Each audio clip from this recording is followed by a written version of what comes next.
حکوومەتە شیعە مەترسیدارەکە کورد لە بەردەم دووڕیانی مان و نەمان. حکوومەتە شیعە بنکەفراوانەکە لە دوایین دانوستانیدایە و بڕیارە لە ماوەی 72 کاتژمێری داهاتوو دەستنیشانکردنی کەسی یەکەمی حکوومەتەکە لە نێوان ئێران و ئەمریکا گروپە چەکدارەکان و لایەنە شیعەکان یەکلایی بکرێتەوە. کاندیدەکان خەڵکانی ڕادیکاڵ و توندڕە و مەسەبی و نزیکی ئێران و هەمووشیان لەسەر استراتیجی پاراستنی کیانی شیعەگەرایی ئیش دەکەن و هەمووشیان لەو هێڵە گشتیە لانادەن کە لە تارانەوە بۆیان دیاری دەکرێت. مالکی و سوودانی و عبادی و شەتەڕی و ئاڕەجی کاندیدانی سەرۆکایەتی لەو ڕەمز و سەرکوچکانەی شیعەکانیانن کە لانی کەم دوو دەیەیە لە ناو هەناوی سیستەمەکەوە هەڵقوڵاون و ورد و باش و شارەزایانە یاری دەکەن لەسەر ئەو پەتانەی کە هاودەستەکانیان بۆیان دیاری دەکەن. سیستەمە سیاسیە متوربەکراوەکەی عێراق هەرتەنها بەڕەواڵەت و لە نێو دێڕی کتێبە 800 لاپەڕەیەکەی دەستووردا ماوەتەوە لە ئەرزی واقعدا ئەوەی مامەڵە دەکات بریتیە لەو مەزهەبگەرایانەی کە پێیان وایە وڵاتەکە تاپۆی ئەوانە. هەموو ئەوانەی تر لە کورد و سوننە و مەسیحی کرێکی و کرێگرتەی ئەوانن.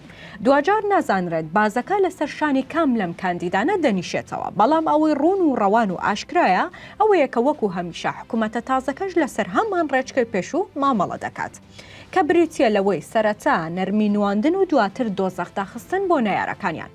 هەر 5 کابینەی پێشووی شیعە لەسەر هەمان هێڵ مامەڵەی کردووە. سەرەتا دۆست و نزیکی کورد و سوننە و پێکاتەکان و ڕاگررتنی هاوسەنگی لە نێوان سیاسەتەکانی تاران و واشنگتن و دواتر بەدانەوە و لادانەوە بەلای جێبەجێکردنی سیاسەتی تاران و گروپە شیعە لە یاسا دەرچووەکان. حکوومەتی داهاتوو لە بەردەم کۆمەڵێک تەحەدی زۆر قورس و ئەستەمدایە لە نمونۆی قەیرانی ئاو و دۆلار و تەحەدی ئەمنی و مادەی هۆشبەر و خزمەتگوزاریەکان و لەسەر و هەمووشیانەوە گرفت و ئاریشەکان لەگەڵ کورد و سوننە.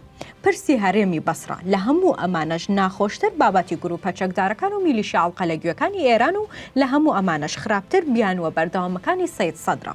ئەمانە جگەل لە دڵڕاگرتنی هاوپەیمانان و ئێران و سعودی و سووریا و پرسی فەڵەستین ئیسرائیل و مەترسی بەردەوامی هێرشی ئیسرائیلیەکان و هەڕەشەی تورکیا باس و بابەتی مامەڵەی بازرگانی لەگەڵ رووسیا و چین حکوومەتە نوێیەکە بەم هەموو قەیران و ئاریشانەوە لەدایک دەبێت و ئەوەشی دەبێتە وەزیر و بەڕێوەبەر و کاربەدەست بەردەوام چاوی لە هەموو ئەو پارانەیە کە وەکو بەرتیل داوێتی بۆ کڕینەوەی کورسیەکەی و ئەوەشی کە نیەت و نیاز و مەبەست نیە تەنها ئەو هاوڵاتیانن کە لە 1001 قەیران و ئاریشە و گرفت دەناڵێن و هیچ ئاسۆیەک بەدی ناکەن.